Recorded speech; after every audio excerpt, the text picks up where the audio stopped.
Jadi kita belajar tentang pelajaran penebusan dari pembuangan pertama, kedua, dan ketiga ke Babel.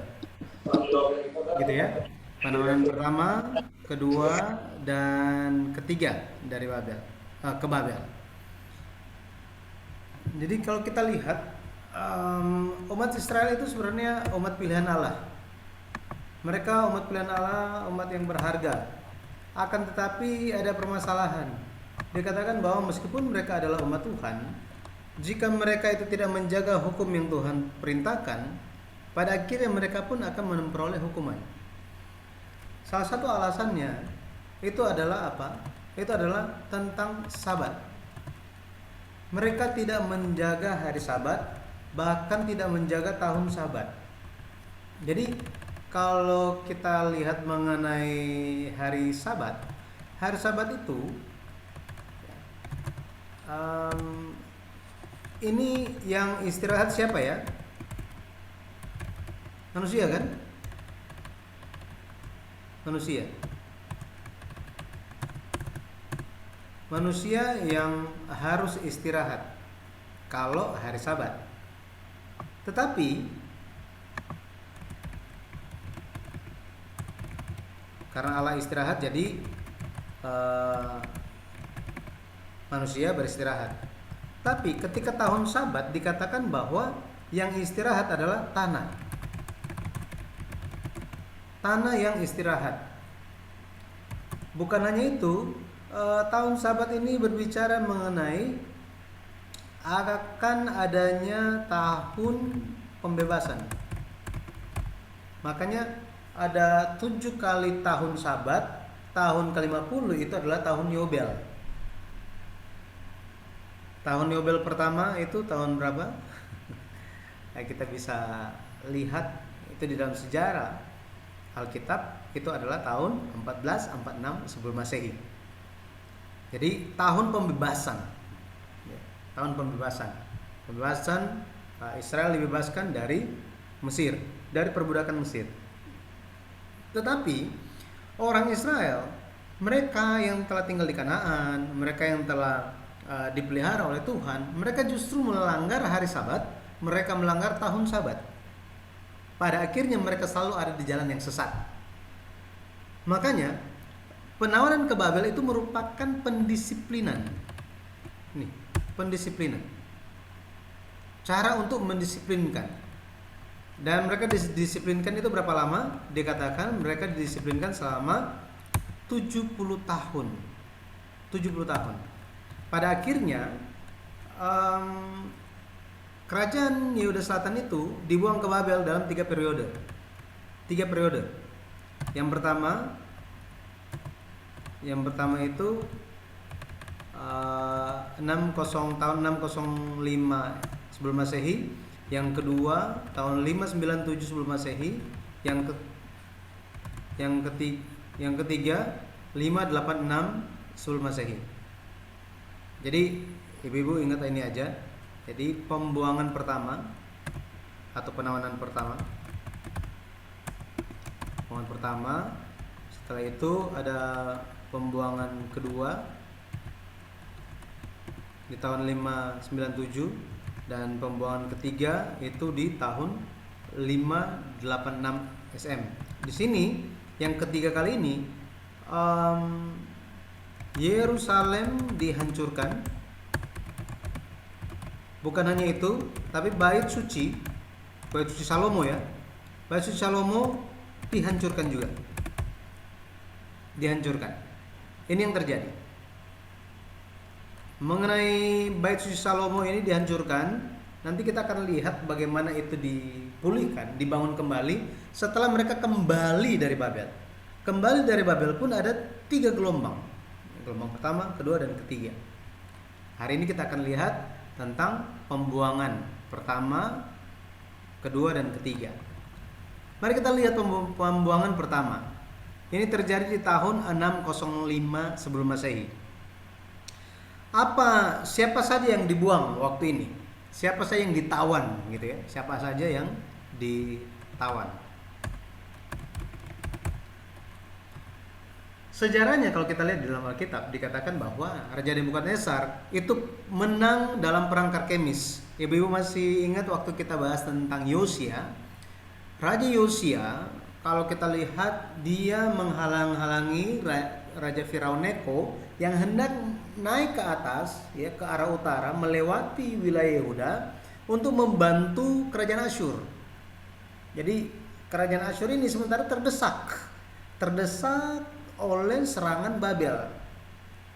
Firaun dari Mesir itu bergerak untuk membantu Asyur. Tetapi yang terjadi Yosia menghalangi, dan di dalam perang di Megido Yosia mati mengenaskan. Dan Firaun pergi dan membantu Asyur di Karkemis, mereka berperang. Jadi ada Firaun Mesir, Firaun Neko ini berperang melawan Babel. Akan tetapi Firaun kalah.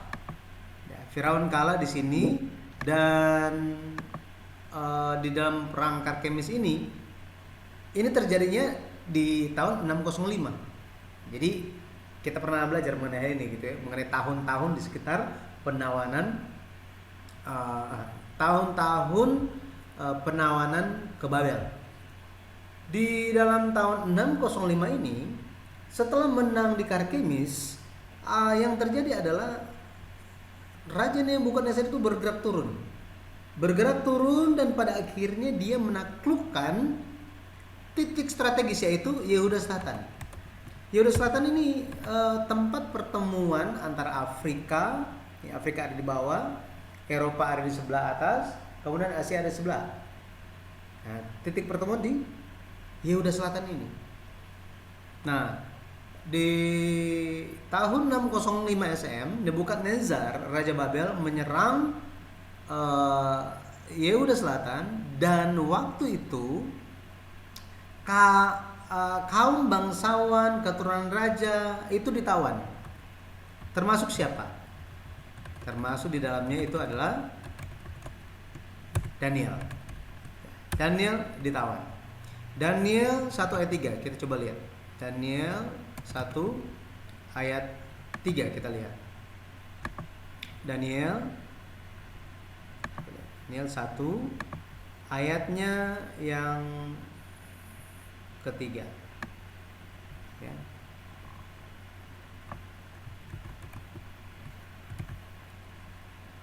Dikatakan bahwa apa?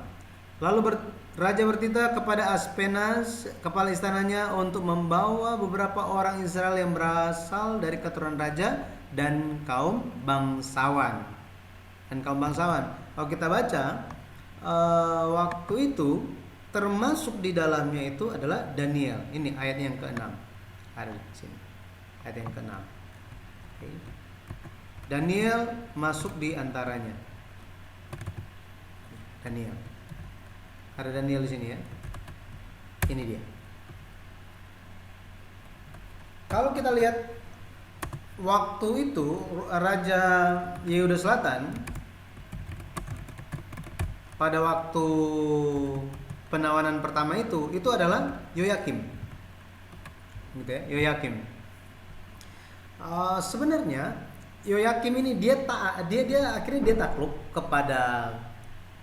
takluk kepada Nebukadnezar selama 3 tahun.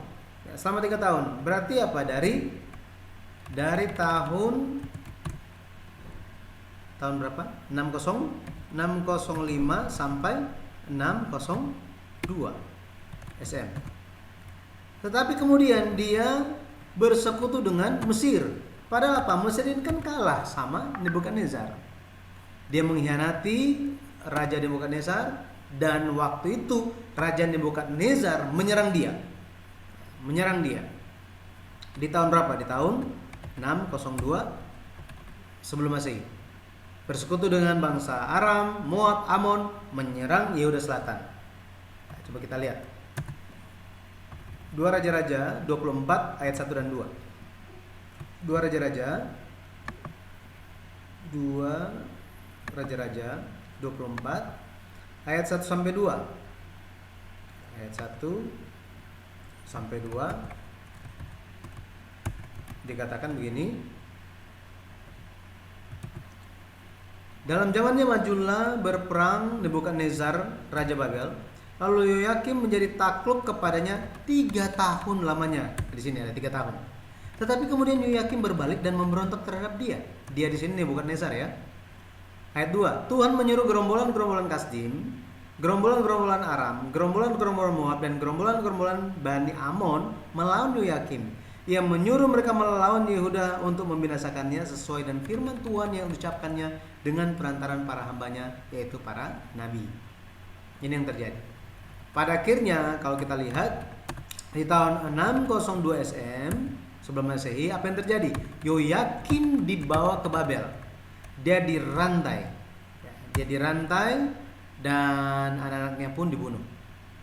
Anak-anaknya pun dibunuh di depan mata dia. Nih Yoyakim.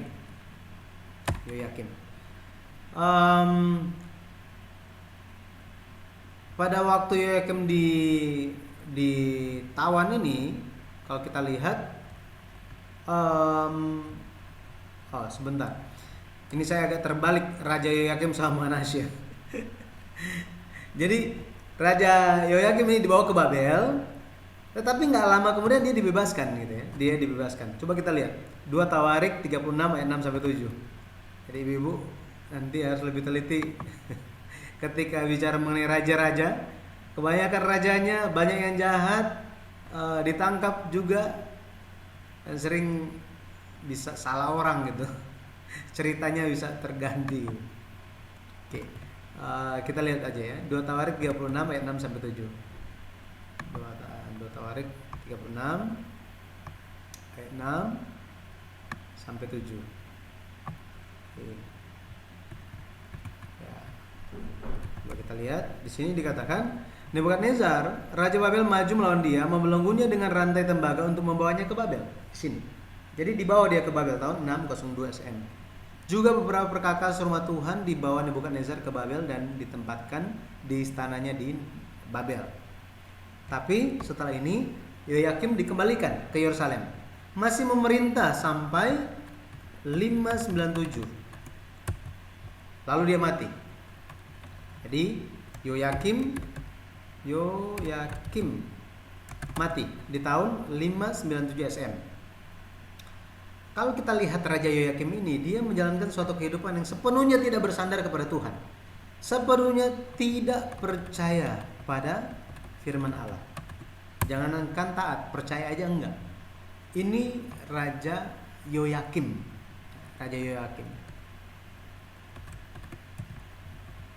Nabi-nabi selalu menyerukan, bahkan sejak apa? Sejak pembuangan pertama ke Babel. Nabi-nabi itu bilangnya apa? Mereka bilang begini, menyerah kepada Babel. Menyerah kepada Babel. Bayangkan kalau misalnya gitu ya, Jokowi, misalnya saat ini keadaan Indonesia atau dunia sementara perang dan kita itu ditawan oleh Malaysia misalnya, oleh Malaysia. Seharusnya kan patriotisme kita tuh bilang apa? Ayo dong, kita nih bangsa yang besar, ayo kita lawan gitu kan. Tiba-tiba misalnya muncul saya sebagai pendeta, terus saya bilang begini, menyerahlah kepada Malaysia. Satu Indonesia akan bilang saya apa? Pengkhianat bangsa kan? Seperti itu kan? Jadi agak, kalau kita lihat ini posisinya nabi-nabi, pertama Nabi Yeremia, itu sangat-sangat sulit. Tetapi Babel untuk berkuasa atas dunia ini merupakan kehendak Allah. Makanya Yeremia 27 ayat 17, Yeremia 29 ayat 10, semua dikatakan bahwa apa? Kehendak Tuhan adalah menyerah kepada Babel. Coba lihat ya, Yeremia 29 ayat 10. Yeremia 29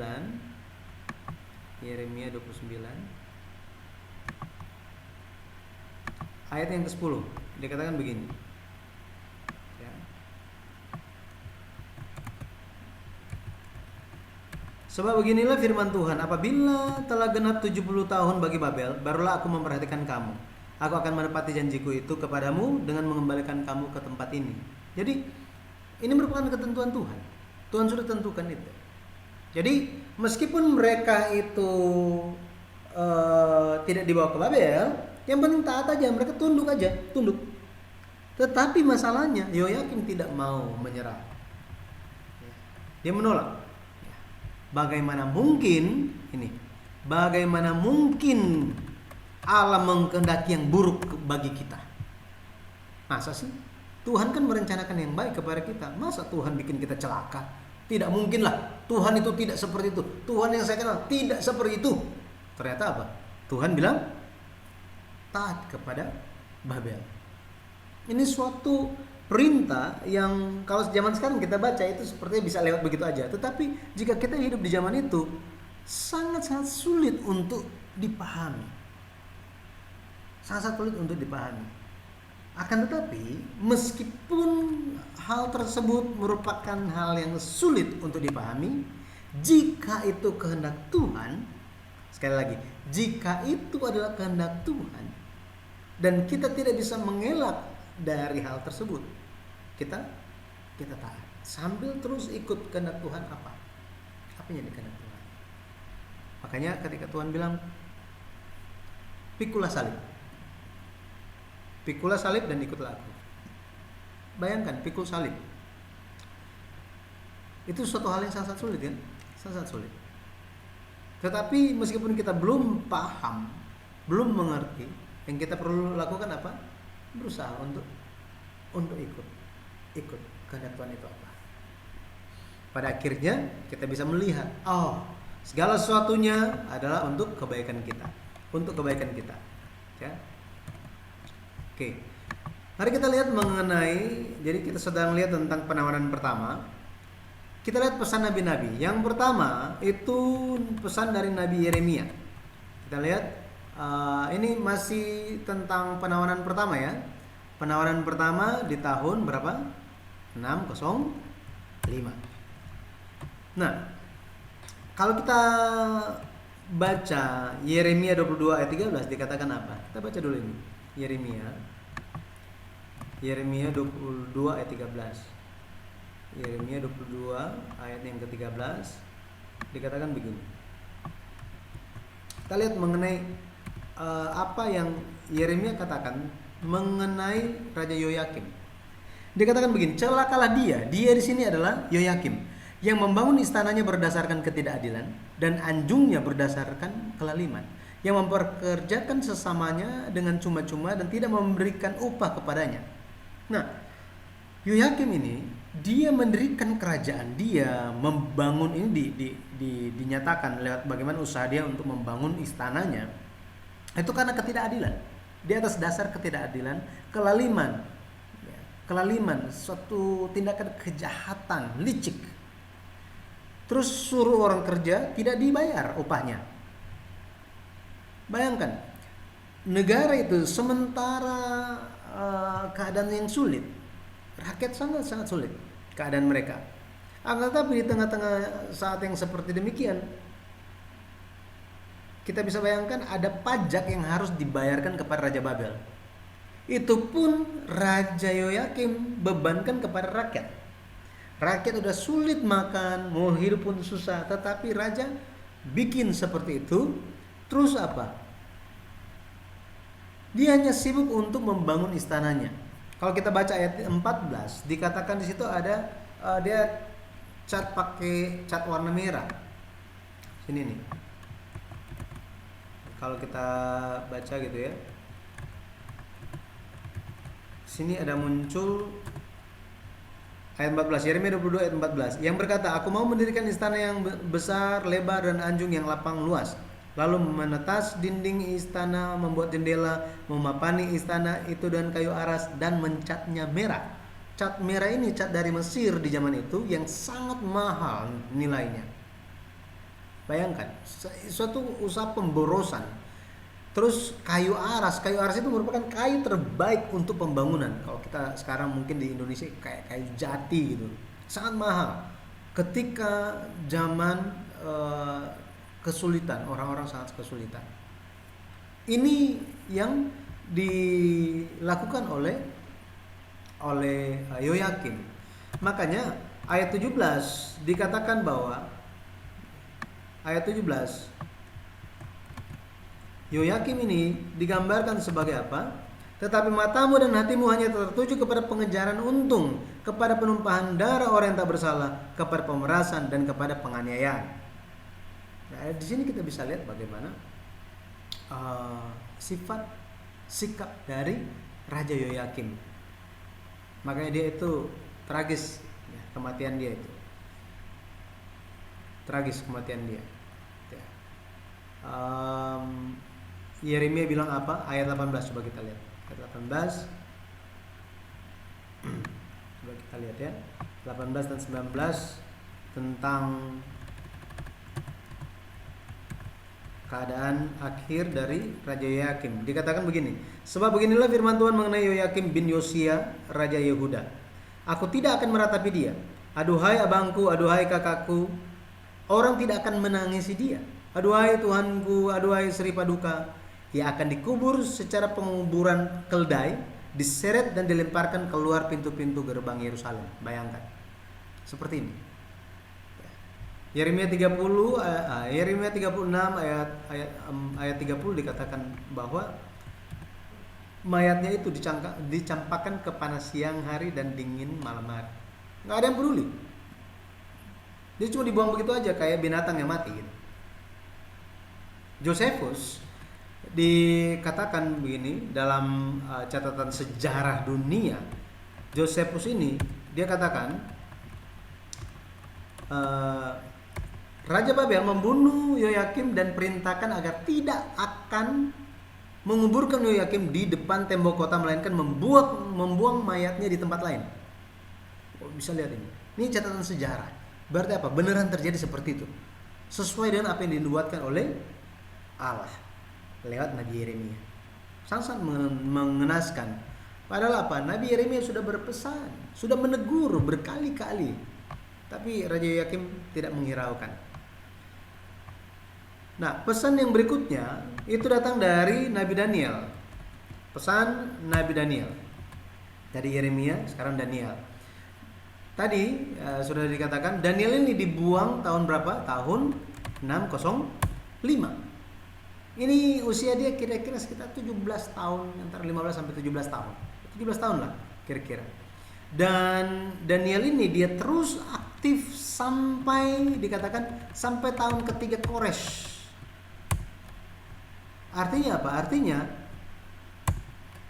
Daniel itu aktif dari 605 sampai 536 SM. Ini tahun ketiga Kores. Ini sangat panjang, ya, sangat panjang. Dan kita bisa lihat di antara nubuat Daniel ada yang berisi tentang nubuatan yang terjadi terhadap dunia waktu itu, terhadap Babel, dan apa yang akan terjadi dalam dunia waktu itu. Itu lewat apa? Itu lewat mimpi Raja Nebukadnezar di Daniel pasal 2. Daniel pasal 2. Allah menunjukkan penglihatan dalam mimpi kepada Raja Nebukadnezar, sebuah patung yang amat besar. Dan mimpi Raja Nebukadnezar ini merupakan mimpi tentang proses transisi sejarah dunia. Ini akan terjadi di masa depan. Artinya apa? Artinya bangsa-bangsa itu akan muncul, akan hilang, semuanya ada di dalam kedaulatan Allah. Semuanya ada di dalam penyelenggaraan sejarah penebusan. Seperti ini. Tetapi di akhir mimpi Nebukadnezar, jadi kan dia sudah lihat itu patung yang tinggi itu kan, tentang transisi dunia. Dikatakan bahwa ada sebuah batu yang terungkit lepas. Sebuah batu yang terungkit lepas tanpa usaha manusia. Nggak ada bantuan manusia, nggak ada bantuan siapapun, lepas dengan sendirinya. Ya, dikatakan bahwa batu itu lepas dan kena di kaki patung tersebut yang mengakibatkan patung itu hancur semuanya Dan batu yang menghancurkan patung itu menjadi gunung yang besar dan memenuhi bumi. Batu di sini bicara tentang siapa? Batu di sini bicara tentang Yesus Kristus. Yesus Kristuslah raja atas sejarah umat manusia, raja atas seluruh dunia. Dia yang akan menghancurkan semua pemerintahan bangsa-bangsa. Pada akhirnya kerajaan Allah didirikan. Dan kerajaan Allah didirikan di sini tampak lewat apa? Tampak lewat orang yang percaya, makin tambah banyak di seluruh bagian dunia. Oke. Yesus Kristus, dia adalah batu hidup yang berharga. Batu hidup yang berharga. Oke. Ini 1 Petrus 2 ayat 4 sampai 5. Kemudian dikatakan Yesus itu adalah satu batu di Sion katanya. Satu batu di Sion. Yesaya 28 ayat 16, kemudian Roma 9 ayat 33. Dia adalah batu rohani. Batu rohani. 1 Korintus 10 ayat 4, dan juga adalah batu penjuru. Batu penjuru. Ya, dibicarakan Yesus adalah batu katanya.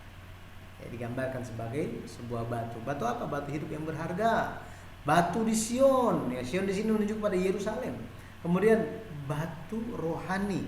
Batu rohani yang mengeluarkan air kehidupan. Dialah batu penjuru. Maka Yesus Kristuslah dia akan apa? Dia yang akan meruntuhkan semua kerajaan-kerajaan itu. Di hadapan kerajaan kekal dari Allah, tidak ada kerajaan yang bisa bertahan. Ini ayat-ayatnya nanti bisa perhatikan. Daniel 2 ayat 44 sampai 45, Yesaya 28 ayat 16, 1 Petrus 2 ayat 4. Sudah ada di atas gitu ya. Oke. Nah, mari kita lihat apa arti sejarah perebusan dari penawanan atau pembuangan pertama. Ini yang di tahun berapa? 605 sebelum Masehi. Apa makna penebusannya itu apa? Yang pertama, ini menunjukkan bahwa Allah meninggikan umatnya di hadapan bangsa-bangsa kafir.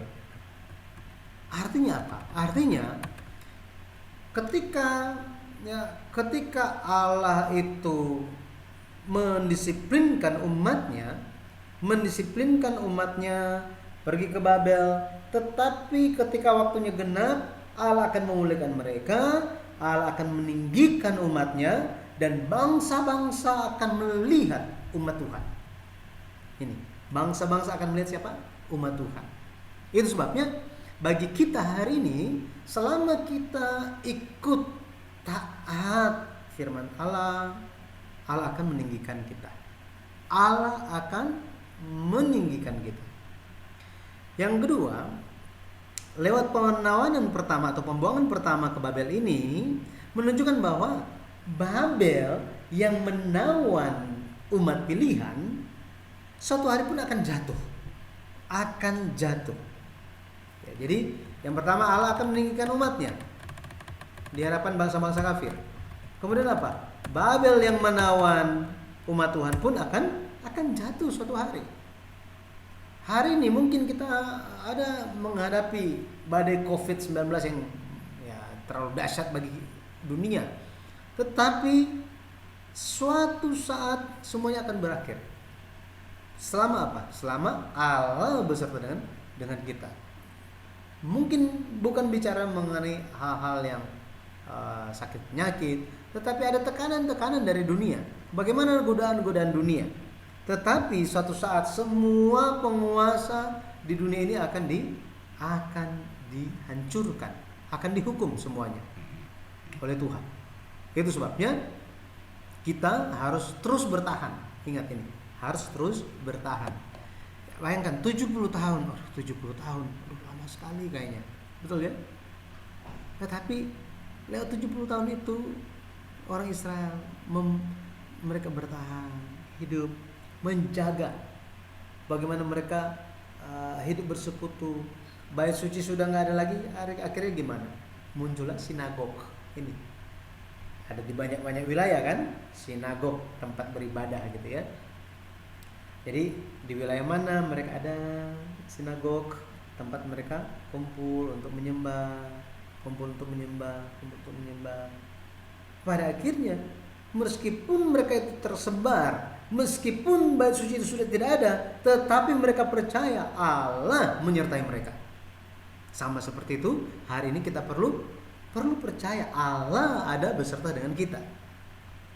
Nah, yang terakhir, makna sejarah penebusannya tentang penawanan pertama ke Babel ini, bahwa apa? Bahwa sampai kedatangan kedua itu datang, ya, sampai kedatangan kedua itu terjadi, sejarah itu akan maju. Tetapi bukan akan mengalir maju begitu saja, tetapi mengalir apa? Mengalir di dalam kedaulatan Allah, menurut rencana penebusan Allah. Seperti ini. Jadi sejarah kita itu bukan hanya ya cuma begini ya apa adanya lah, setiap hari ya begini. Nggak seperti itu. Tetapi percayalah, Allah itu sedang menuntun kita, membimbing kita, mengarahkan kita sampai ke suatu titik, yaitu akhir. Betul ya, akhir. Sampai itu tiba, akhir itu tiba, kedatangan kedua itu tiba. Ingatlah bahwa hidup kita semua ada di dalam tangan Tuhan. Kalau sekarang ini sementara dibicarakan, kalau ibu-ibu sempat bisa cek di GPBC Jakarta, pembahasannya itu sekarang ini sementara berbicara tentang pemulangan dari Babel, khususnya tentang bait suci Zerubabel. Bait suci Zerubabel. Seperti apa bait suci Zerubabel itu? Mengenai orang Israel itu pulang ke Babel, pulang dari Babel pulang ke Yerusalem, ada ekspresi yang selalu muncul, itu adalah tangan murah Tuhan menyertai. Tangan murah Tuhan yang menyertai. Artinya apa? Artinya tangan Tuhan itu yang memegang umat Israel sampai mereka itu bisa kembali ke tempat mereka berada, ke tempat yang Allah tentukan bagi mereka, supaya mereka bisa melakukan tugas yang Allah tentukan bagi mereka. Berkatnya apa? Berkatnya bagi mereka yang ada di dalam tangan, disertai oleh tangan murah Tuhan ini, mereka akan dilindungi. Mereka tidak akan jatuh ke dalam mara bahaya. Kenapa?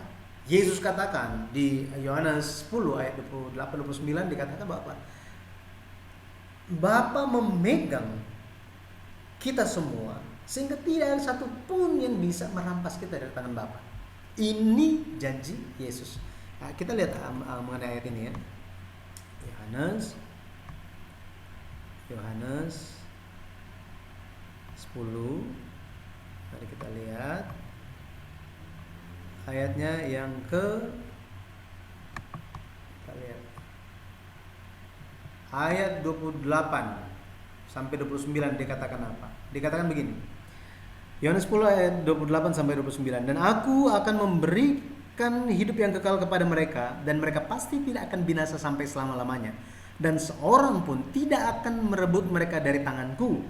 Bapakku yang memberikan mereka kepadaku lebih besar dari siapapun, dan seorang pun tidak dapat merebut mereka dari tangan Bapa. Akhirnya saya berdoa di dalam nama Tuhan Yesus Kristus dan memberkati ibu-ibu semua, supaya lewat pelajaran hari ini kita memahami bahwa tangan Tuhan, tangan Bapa itu terus ada menyertai kita, dan kita pun akan terluput dari segala macam bahaya. Yang perlu bagi kita apa? Mari kita percaya dan taat kepadanya. Haleluya. Amin. Baik, hari ini kita akan bahas sampai di sini tentang penawanan pertama. Nanti kita akan lanjut dalam penawanan kedua.